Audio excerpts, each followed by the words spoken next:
Good afternoon, everyone. Welcome to Thursday, April 27th.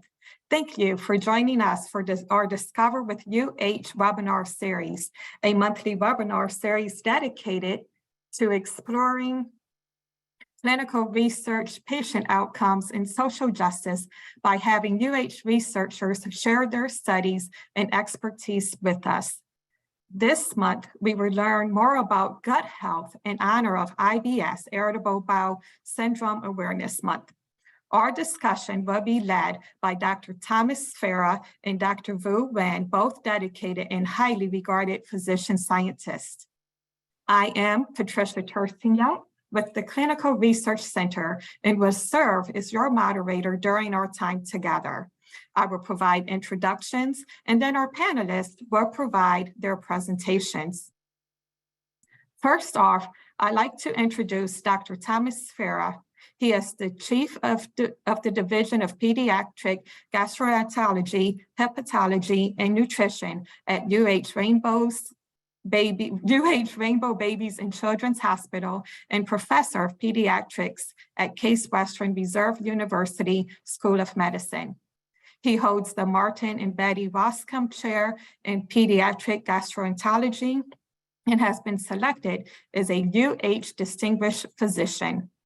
Dr. Farah also is the Program Director for the Pediatric Gastroenterology Fellowship Training Program. He is an active clinical and laboratory-based investigator studying gastrointestinal disorders. He has over 125 peer-reviewed publications. He has an active clinical practice caring for children and adolescents with gastrointestinal and nutritional disorders. Please welcome Dr. Thomas Farah. Our second panelist today is Dr. Vu Nguyen. He is an assistant professor of medicine in UH Division in Gastroenterology and Liver Diseases. He graduated from Eastern Virginia Medical School and completed internal medicine residency training at Wake Forest Baptist Medical Center. He trained in gastroenterology at Virginia Tech Curlin, where he stayed as faculty and worked in the Inflammatory Bowel Disease Center from 2017 through 2021. He then joined University Hospitals. He has a clinical and research focus in inflammatory bowel disease. He also serves as the director of UH Digestive Health Institute Biorepository Core, part of the Cleveland Digestive Diseases Research Core at Case Western Reserve University. Thank you so much for being here. In preparation for today, we've asked our presenters to share their recent studies that they're most proud of and to provide information that will help us understand the importance of gut health. At this time, I ask Dr. Thomas Farah to present his information. Good morning, and thank you. Thank you for a wonderful introduction. I'm going to go ahead and share my screen. Bear with the technical issues here a bit.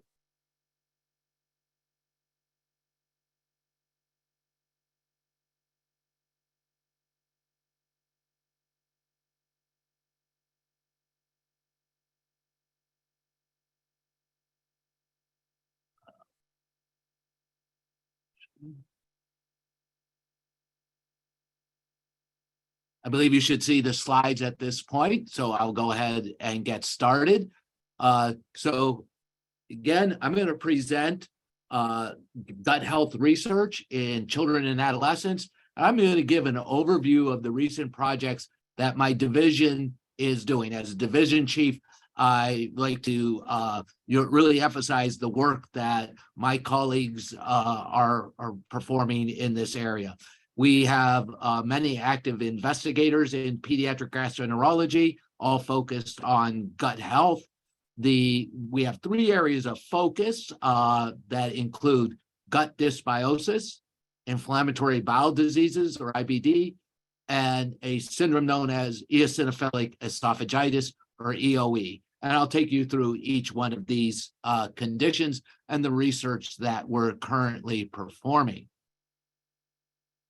So what is gut dysbiosis, or alteration in the intestinal microbiome? As many of us know, microorganisms within the bowel or the microbiome play an essential role in human health, including immune responses and our nutrition. Gut dysbiosis is an imbalance of this normal gut microbiome community, including bacteria, yeast, and viruses. This dysfunction, or the gut dysbiosis, this dysfunctional array of organisms within the gut can promote disease. In this figure, I show a proposed mechanism of how this can occur, where you have a disruption of the normal intestinal microbiome. This leads to altered gut metabolites as the bacteria are growing and developing there. It could disrupt the normal barrier of the intestinal surface, including the mucus layer and the mucosa. This would increase the permeability and allow either bacteria, bacterial products, or other gut products to cross that area, triggering an abnormal immune response and inflammation throughout the body. This leads to multiple metabolic derangements throughout the body and can affect our health. The acquisition of the gut microbiome and as it's modified throughout our life is highlighted in this slide. It begins really early in the fetal phase in development and is dependent upon many maternal factors and the method in which the neonate is delivered. There's a difference in the microbiome if it's either delivered via cesarean section or vaginal delivery. During infant phase, early in life, and in most stages of life, of course, diet plays an important role. Are you breastfed, formula fed? What types of solid foods are you consuming?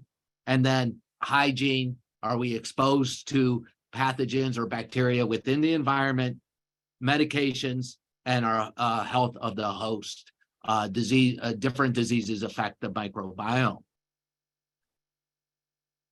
So the research has been performed in my division has really focused on areas that occur early in life, including the diet and our changes in diet as we develop, medications that are administered early in childhood, and then any health factors that they may be dealing with. And again, as we look at this, these early stages in life tend to predict where we're going to be heading as an adult. So it's important to understand how the microbiome functions and leads to dysbiosis at this age group. So one of the studies that is being currently performed in my group is being performed by our second-year fellow, Dr. Fernandez. She is studying the intestinal microbiome in children receiving enteral tube feedings, either on a blended diet or standard formula. Diets, as we know, diet's an important factor that influences the microbiome. Children many children with different diseases have an inability to maintain adequate nutrition by mouth and require a diet through an enteral tube. Enteral feeding classically is delivered through a standard formulas, but this is known to lead to gut dysbiosis. We are investigating whether blended diets, these are food-based formulas or food that is actually liquefied that can be passed through the tube. And the question that she's asking is, will blended diets prevent the development of gut dysbiosis? And this is ongoing as she's studying this in several of our patients we care for at Rainbow. Also, one of our junior investigators, Dr. Thavamani, is looking at the impact of erythromycin as a prokinetic on the gut microbiome in children with feeding intolerance. As you all know, erythromycin, or EES, is a commonly used antibiotic, and it increases the motility of the stomach. Just as a note, the way it works is erythromycin, for many of us who have taken this medication, causes gastric and intestinal upset, and this is due to its direct effect on the motility of the stomach and the small intestine, because its structure is very similar to an intestinal hormone called motilin. So erythromycin will bind to this receptor and cause an increase in motility. Well, we take advantage of that in children with feeding difficulty and motility problems of the stomach we frequently will prescribe erythromycin. But we do know antibiotics alter the gut microbiome. And Dr. Thavamani was investigating whether in the patients that are receiving this as a prokinetic agent, will this cause gut dysbiosis? This research study has concluded. He's found some interesting observations, but the most important one is really the safety of this type of therapy. We did not see dramatic changes in the diversity of the gut microbiome on patients who were receiving erythromycin at the doses we use for prokinetic work. So this supports our use of this medication for our patients, and we are more comfortable with using it long term. Also, one of our senior faculty members, Dr. Sankararaman, is part of our cystic fibrosis center at Rainbow, and working closely with that group, he's studying whether one of the newer therapies, Trikafta, for cystic fibrosis alters the gut microbiome. Patients with CF have dysbiosis of the intestines. This could cause symptoms within the GI tract and out of the GI tract. And we do know that Trikafta improves the function of the disrupted protein CFTR in CF. And he's asking the question, does this affect the microbiome within the gut? So this is a very exciting study looking at, does treatment of a specific disease improve the gut health in these patients? Also, a study that I recently was involved in involved C. difficile infection. This is a bacteria that causes significant inflammation within the bowel, and it has significant adverse outcomes on many different diseases. Gut dysbiosis is a major risk factor for this infection and has a high risk of recurrence, especially in persistent dysbiosis.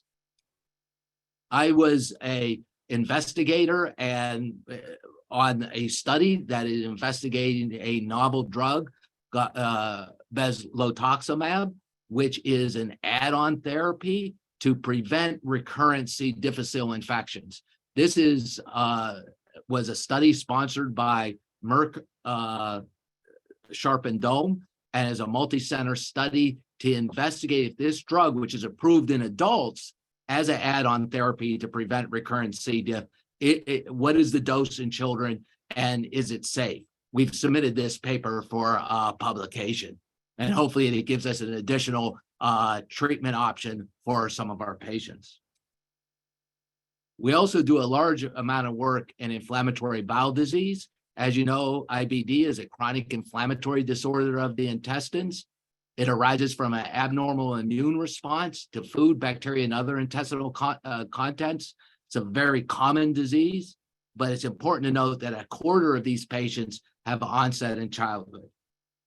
Our lead investigators in these studies are Dr. Moses and Dr. Young, and these are primarily based on pharmaceutical studies investigating the use of novel therapies in children and adolescents with IBD, Crohn's disease, and ulcerative colitis. We have several active studies. Most of these drugs are approved or being investigated in adults with these disorders.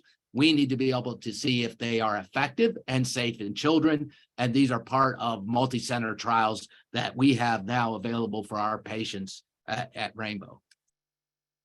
And then the last disorder I want to discuss is eosinophilic esophagitis. This is an allergic inflammatory condition affecting the esophagus.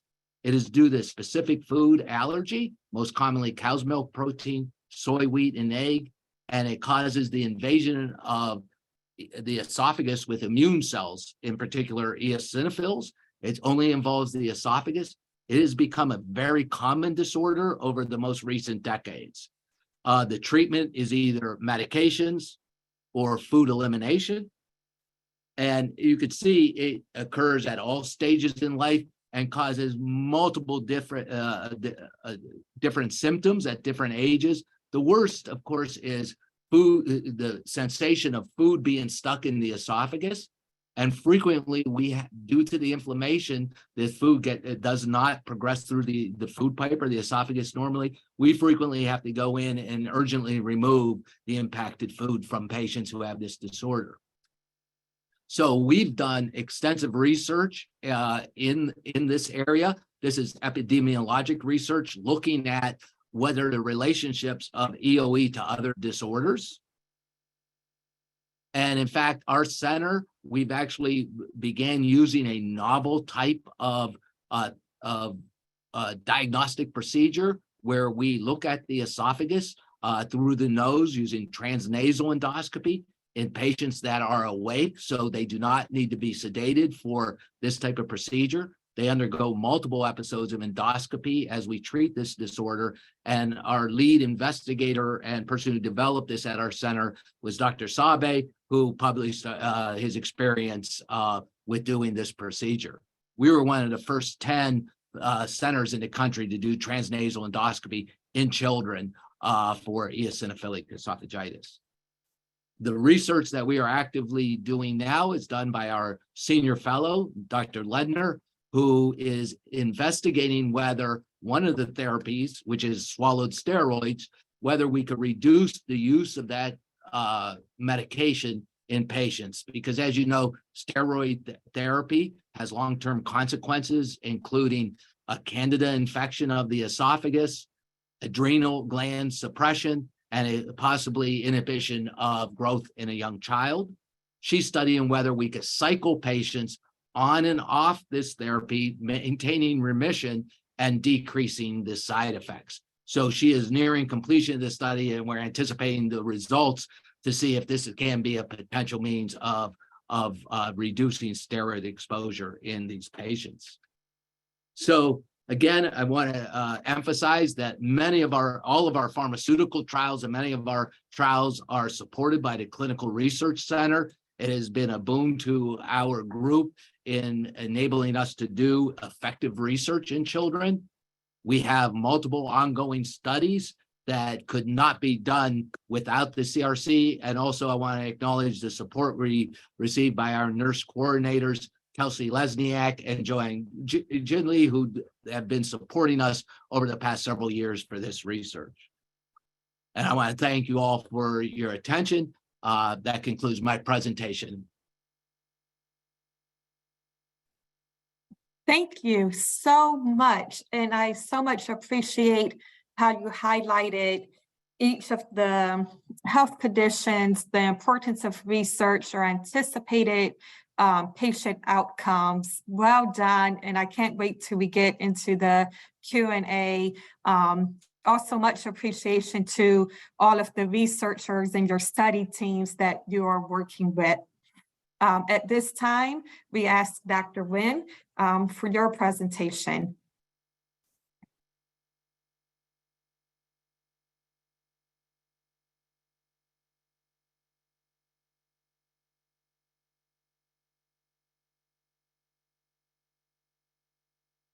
Thank you so much for having me here today. It's hard to follow Dr. Safera. What an impressive portfolio of research in his division. As a early clinical researcher, I want to walk through kind of my journey, what got me started into research, and highlight a few studies that I have completed recently, and what's the impact in inflammatory bowel disease, which is the research area of focus that I have.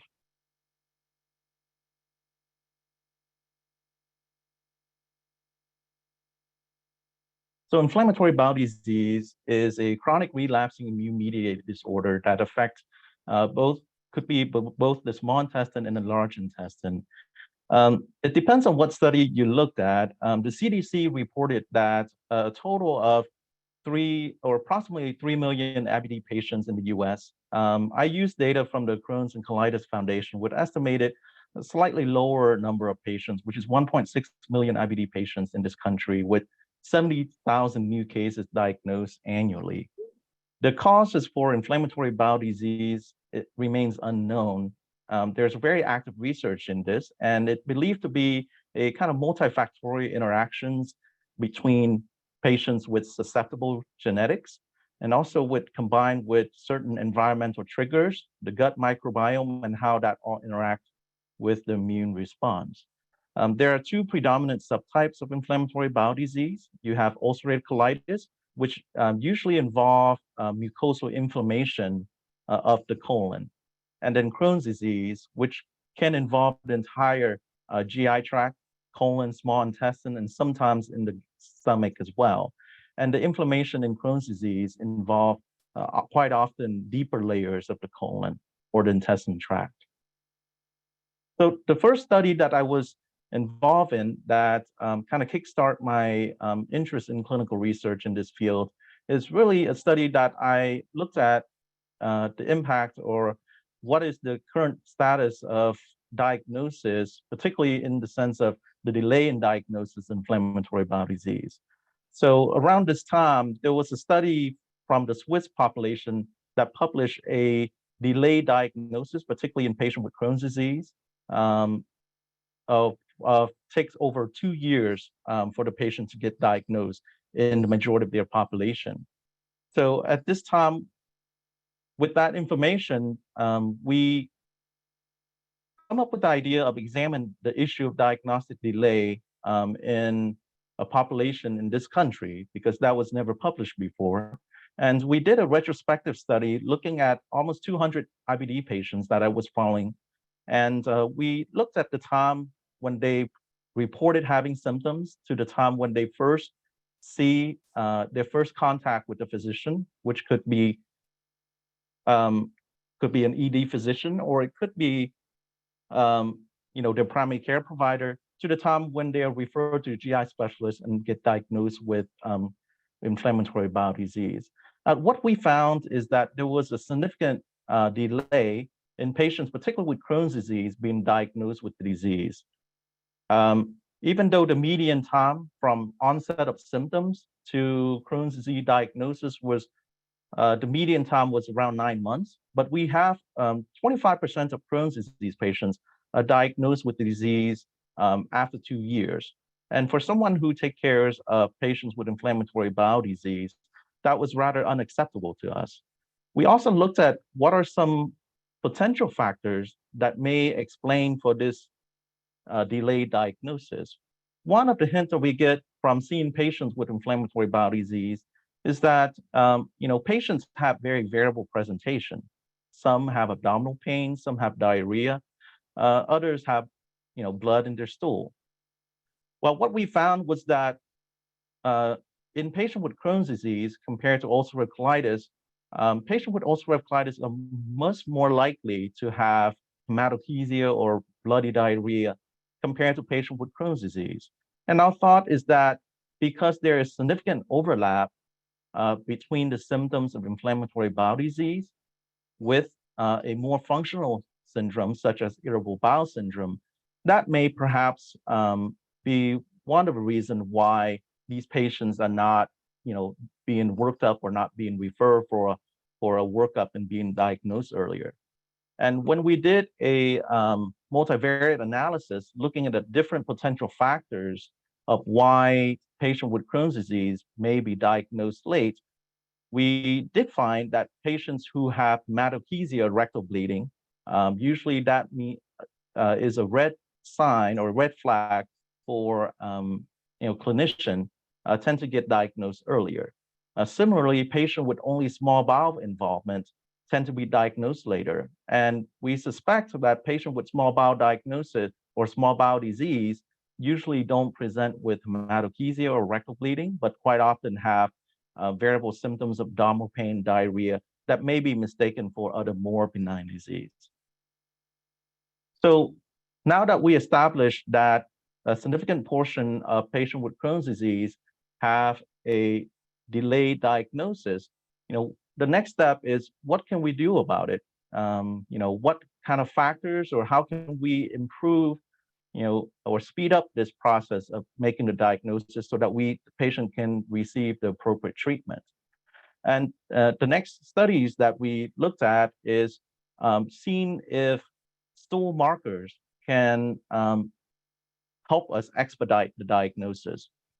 Around this time, which was around 2016 2017, some centers in Europe has begun to use fecal calprotectin and fecal lactoferrin, which are stool markers that they represent a type of enzymes or proteins that are found in the cytoplasm of neutrophils. So neutrophils are inflammatory cells that are activated and recruited to the area of inflammation.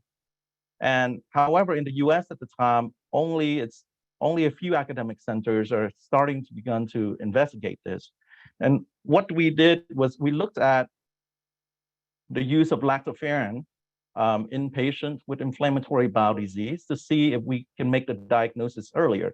And what we found that patients who have inflammatory bowel disease compared to patients with more functional syndromes, such as irritable bowel syndrome, have an elevated lactoferrin.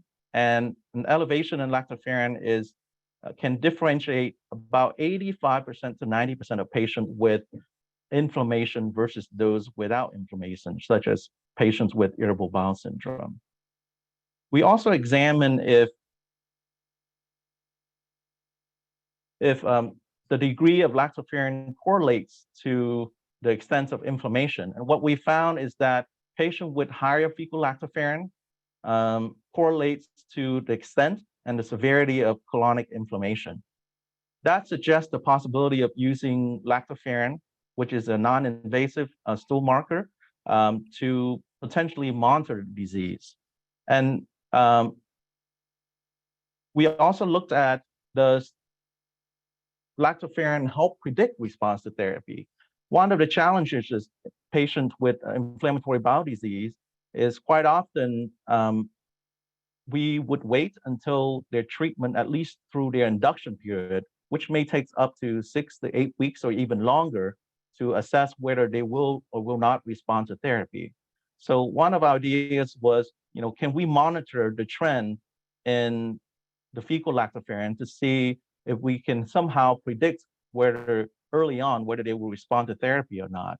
And what we did was we basically checked lactoferrin level at patients who at the beginning of therapy, after their first dose, and then after their second dose.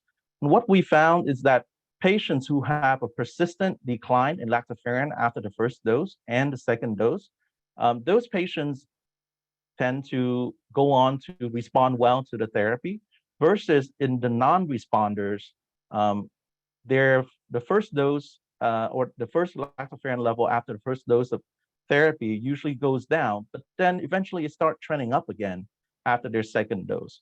And we found that fecal lactoferrin was accurate at predicting response later on to therapy. The next question that I have was, can we better diagnose IBD? One of the challenges that we found when we have a multidisciplinary IBD meeting is that we quite often find that patients who refer to us with ulcerative colitis and then undergo surgery, well, the surgeon would tell us, well, at the time of surgery, we found that, in fact, they have Crohn's disease. There are some patients who,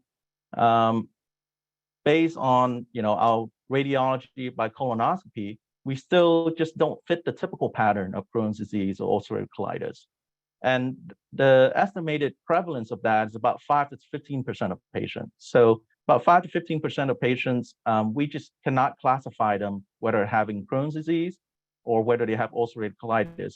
And the question is important because Crohn's disease and ulcerative differ substantially in the rate of complication. For example, patients with Crohn's disease are more likely to have abscesses, fistula, more likely to have perianal disease. The risk of surgery also differs substantially between the two diseases. So patient with Crohn's disease, I usually tell my patient that within 10 years, the risk of having an operation is about 30%. And then after their first operation, the risk of having another operation or second operation is another 30% in 10 years. So there's a high risk for surgery in Crohn's disease versus for ulcerative colitis, that risk or the lifetime risk of surgery is only about 10 to 15%. In addition, certain medical therapy works well for one subtype, but not the other. For example, mesalamine is a very common medication that's used to treat patients with ulcerative colitis and works quite well. However, data have shown that it's not effective in patients with Crohn's disease. So because of that, it's important for us to be able to distinguish the different subtypes, not only for prognosis, but also to help us guide treatment, and also to provide helpful information for our surgeon, because the type of surgery that each subtype gets is substantially different as well. So there have been some blood markers established by industry, and there's also biomarkers such as Kienka, ASCA. However, those serum markers, none of them are more than 70% accurate in terms of being able to differentiate between Crohn's disease and UC. So the question I have is, can we use new technology to be able to look at this problem, being able to better diagnose patient with IBD into a specific subtype? And one of the things that we do know about Crohn's disease and UC comes from histopathology data. So from histopathology data, we know that patients with Crohn's disease, when they have inflammation, the inflammation extends down into not just the mucosa layer, but into deeper layers like the muscle layer and the submucosa layers, versus patients with ulcerative colitis usually only involve the mucosa. However, at the time of diagnosis, with imaging, with colonoscopy, we are only able to see the surface of the mucosa lining. So we were not able to assess, the degree of inflammation deeper down. So at that time, one of the thought that I had was that, what about using endoscopic ultrasound to be able to diagnose a subtype of IBD? So endoscopic ultrasound is an ultrasound probe that we enter or insert into the patient's GI tract with endoscopy. And it's been found to be very useful and pretty much routinely done now for patients with gallbladder disease or biliary disease, and also with cancer. So not only you can look at the different layers and the lesions that's underneath the mucosa, but you can also perform biopsies. However, endoscopic ultrasound hasn't really been studied for inflammatory bowel disease. So what I did was we used in this kind of investigator-initiated study, we got a small grant from the GI Society to examine putting a ultrasound catheter through the scope at the time of the colonoscopy and taking measurements of the different colon wall layers and examine to see if we can differentiate between patient with active disease versus inactive disease, and also active Crohn's disease versus active UC. And as you can see here in the picture, you can see, below is the ultrasound images of patient with Crohn's disease and ulcerative colitis in control. So in controls, the different wall layers are completely thin because there's no active inflammation. However, if you looked at a patient with active Crohn's disease and active UC, you see significant differences in the two ultrasound images. And if you look at patient with active Crohn's disease, if you see the probe in the center there, right next to the probe is a layer that looks a little bit bright, and then it looks darkened. Those two layers there makes up the mucosa layer. And then you have a very thickened hyperechoic or bright layer, which is the submucosa layer. So that's the layer right below the mucosa. That layer is something that we only see on the endoscopic ultrasound. However, if you compare that to patient with active ulcerative colitis, you see that the first white layer and then the dark layer, which makes up the mucosa, is very thickened. But however, the hyperechoic or the white layer beyond that looks thin. So essentially what we found was that when you look at patients with Crohn's disease who have active inflammation, they have a substantially thickened submucosa layer. However, in patients with ulcerative colitis, even if they have significant active inflammation, the only layer that was thickened is the mucosa layer or the very superficial layer. but the submucosal layer was not thickened at all. And this is consistent with what we see from histopathology data. So we found when taking the measurements is that if we look at the colonic submucosal layer, we were able, and if it's greater than 1.1 millimeter, we were to be able to reliably differentiate between patients who have active Crohn's disease from active UC. So this is a really novel concept on how we can help diagnose IBD subtypes and monitor patients who have potentially a transmural inflammation and transmural healing.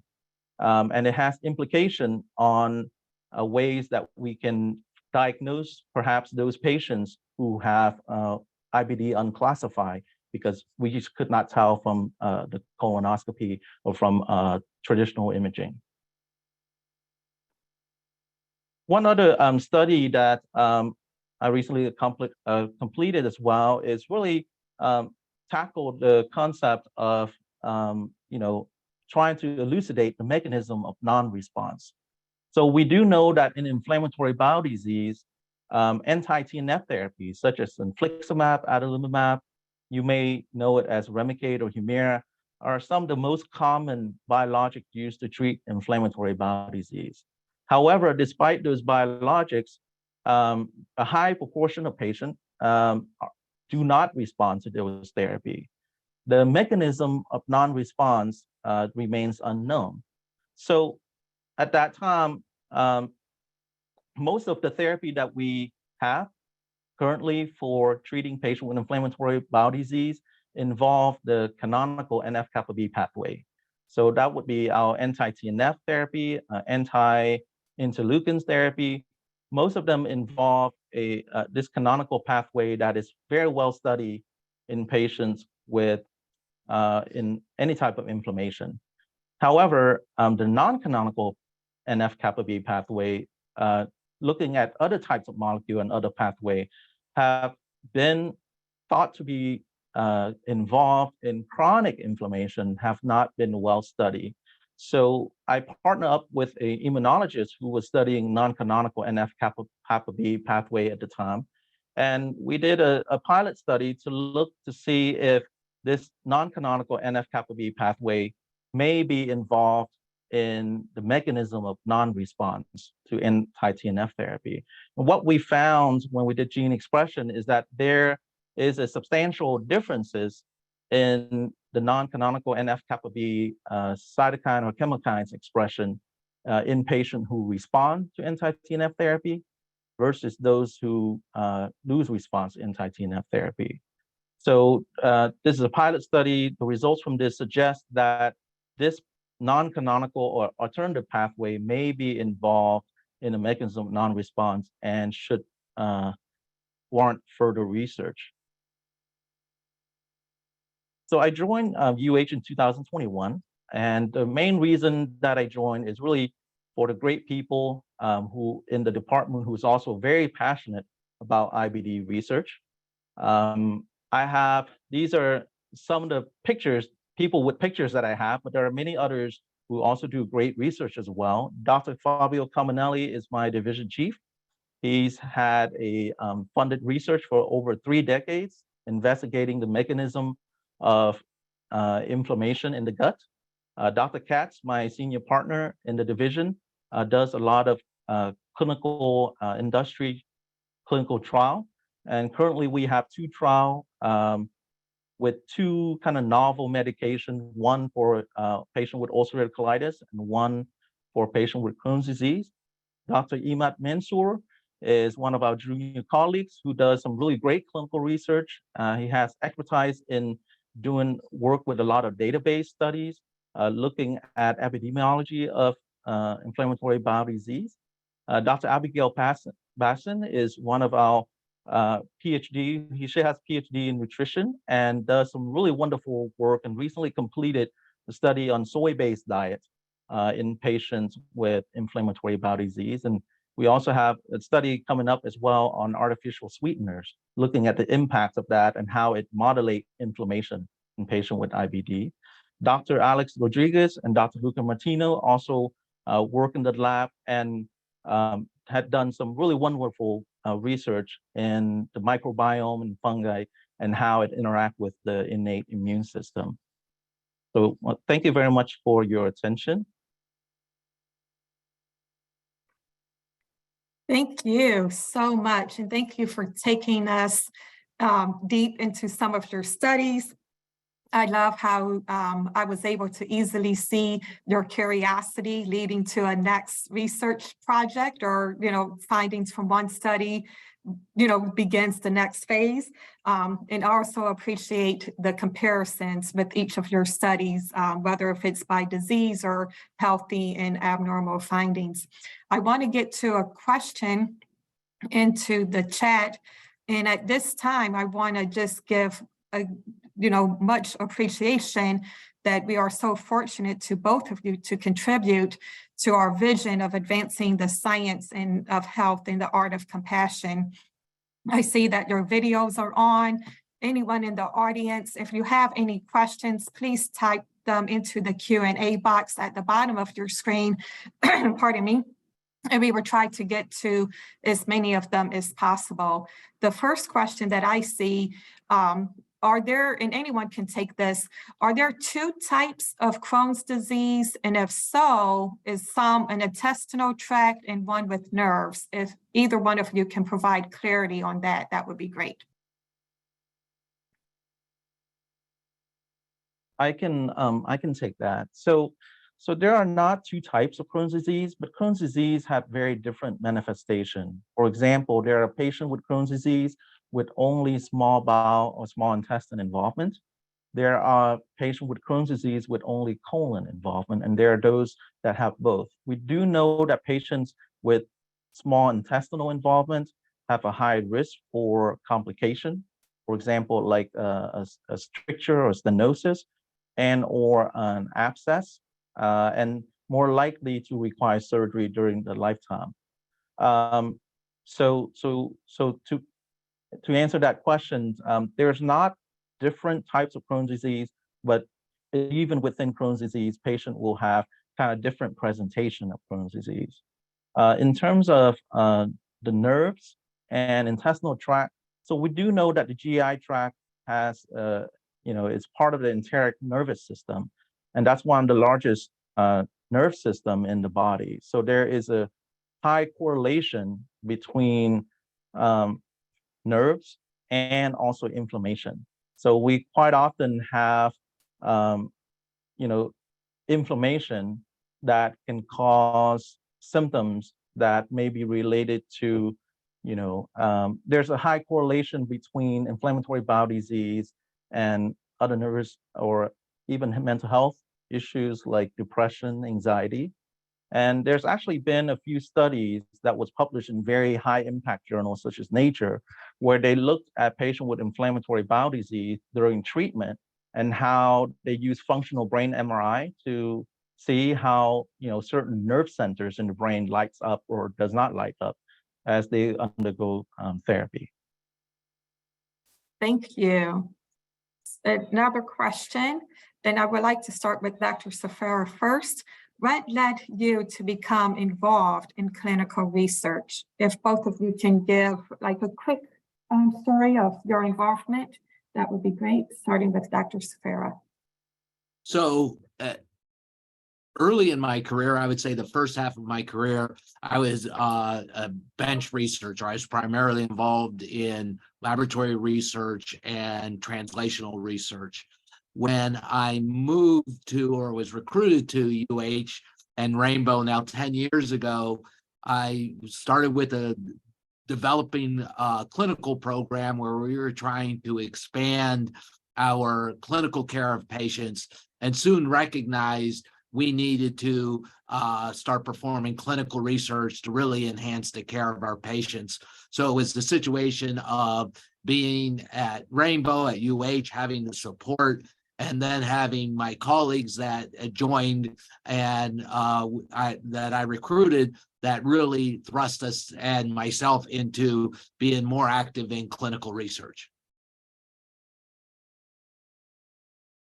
For me, I kind of highlight a little bit about my journey through clinical research. I think my clinical research started when I was in fellowship training, and I was paired with a really passionate researcher, the late Dr. Dario Sorrentino.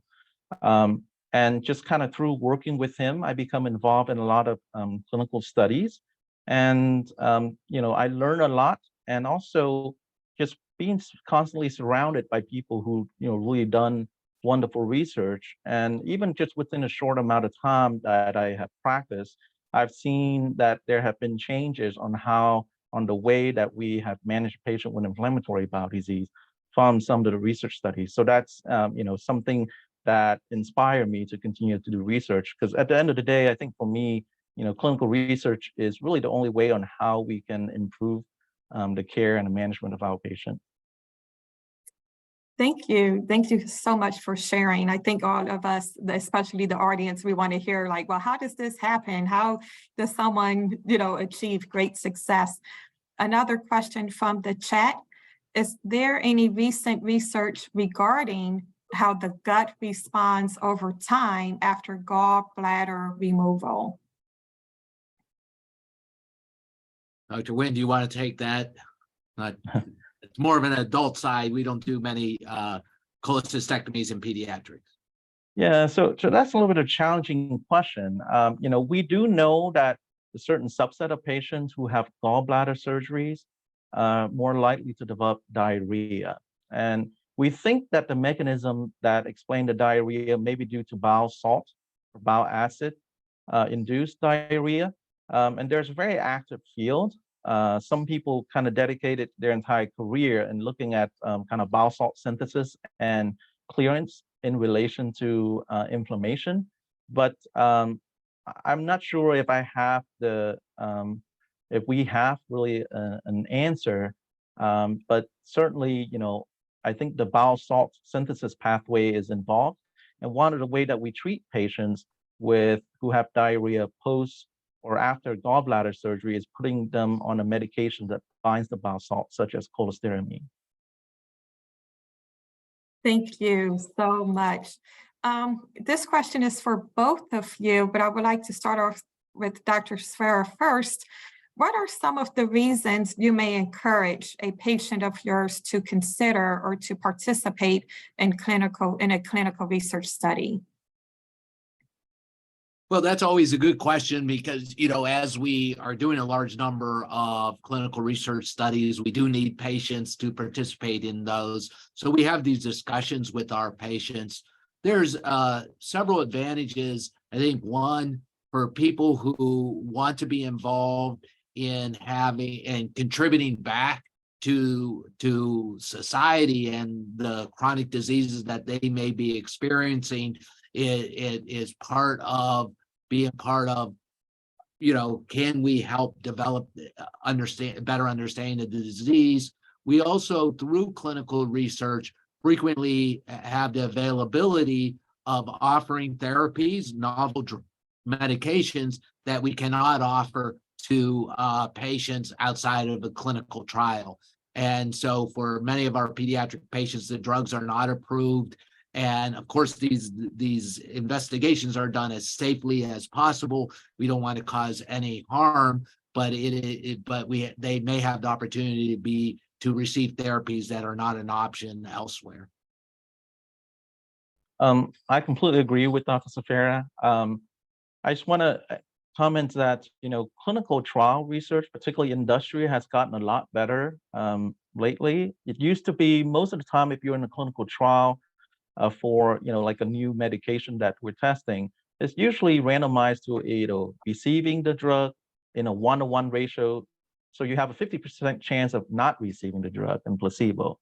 However, that has really changed over the years, and now industry are a lot more conscientious in designing studies where there is a really high chance. For example, one of the study that myself and my partner, Dr. Katz, participating in, or will be participating in very soon, is a study that looked at a new therapy or new combination of therapy for Crohn's disease. And in that study, you have a 9 out of 10 chances of getting the actual drug, and only 1 out of 10 chances of receiving placebo.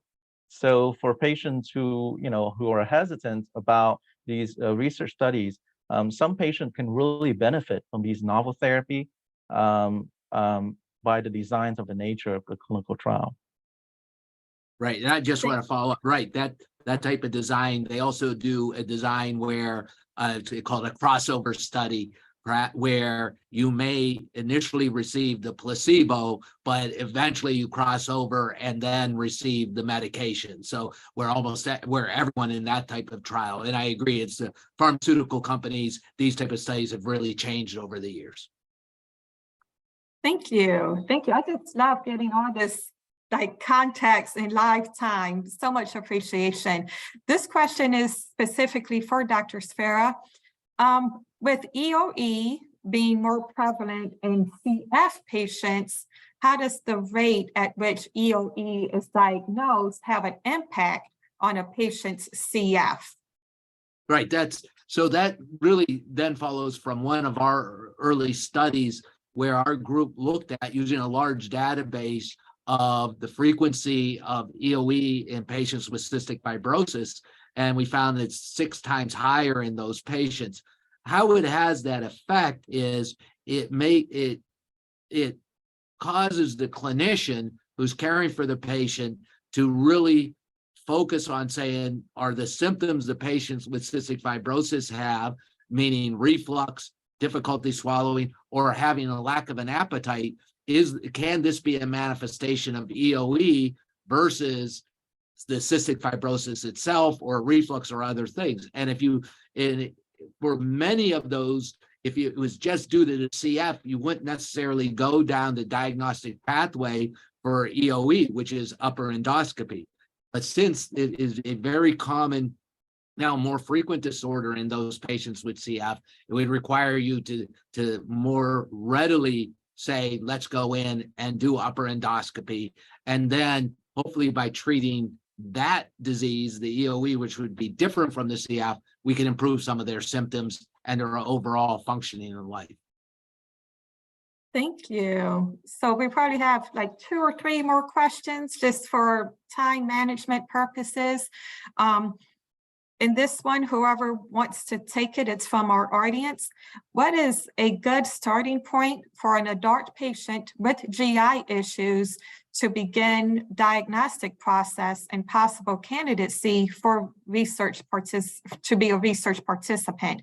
And how does the specialty collaborate with other specialties, endo for DM2, cross research collaboration?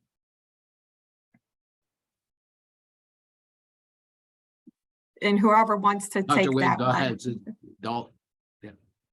Yeah, so I think from the adult perspective, really anyone with GI symptoms should really begin to see their primary care physician immediately for those symptoms, and will receive the appropriate diagnostic. As I alluded to before, patient with inflammatory bowel disease have a pretty significant, particularly patient with Crohn's disease, have a significant diagnostic delay. And we've walked through some of the potential labs tests that can be done in the PCP's office that can help diagnose. But for me, really anyone with any type of GI symptoms, should, immediately present to the primary care physician, who's kind of like the gatekeeper and can determine then whether those patients, the patient will need to, further be referred to a specialist, like a GI specialist, for further evaluation. Now, in terms of the other component of that question was, what about, being involved in research? And I would say, we have a lot of studies, not just patient with inflammatory bowel disease, but we have studies, patient with irritable bowel syndrome, and many different studies that are ongoing all the time. So I would say any patients with an interest in participating in research studies certainly should reach out to us. And we try to post our studies on the website. And I think you've kind of pulled up the UH Clinical Research website, where you can search for certain trials that are ongoing. All right, thank you. I'm going to pull a question from the chat here. There's quite a few. Thank you. Thank you to the audience for doing this. And I think this might have been discussed, so maybe just a little bit more clarity. What are ways to treat chronic stomach discomfort and bloating in patients without a clear IBS diagnosis who refuse drug treatment? So I will try to answer that. So if it's without, it's hard to say without, a clear IBS diagnosis, that would be irritable bowel syndrome, if that's what they're considering. A lot of times it's dietary modification can help if you don't want to go a pathway of drug therapy. And there are very specific diets. A lot of people could identify dietary triggers for abdominal discomfort. If other options can include low FODMAP diets. These are fermentable carbohydrates that cause bloating and discomfort. Any of those specific diets could potentially help. Many patients do improve, feel better on a gluten-free diet, in fact. So those are types of options that could be had. If, though, you have chronic symptoms, and you should, again, make sure you are seen by your primary care doctor to assure that there is not something more significant that definitely needs to be or investigated for a full diagnostic evaluation. Thank you so much. And here's our last question. If there was one or two podcasts or books that you wish everyone could have a copy of or listen to, what would that be? Dr. Safera, what do you recommend? So I think for books, I'm going to say, there are probably, two books that I think are worth people to look into. One is called Factfulness by Hans Rosling. There's also a website that he set up with his group.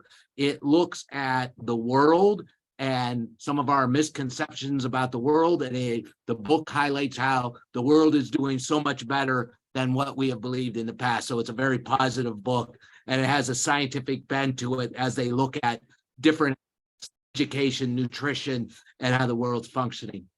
The other book that more of a medical one, and this is called, or not medical, but more scientific, it's called The Tyranny of Metrics. The Tyranny of Metrics by Dr. Jerry Mueller.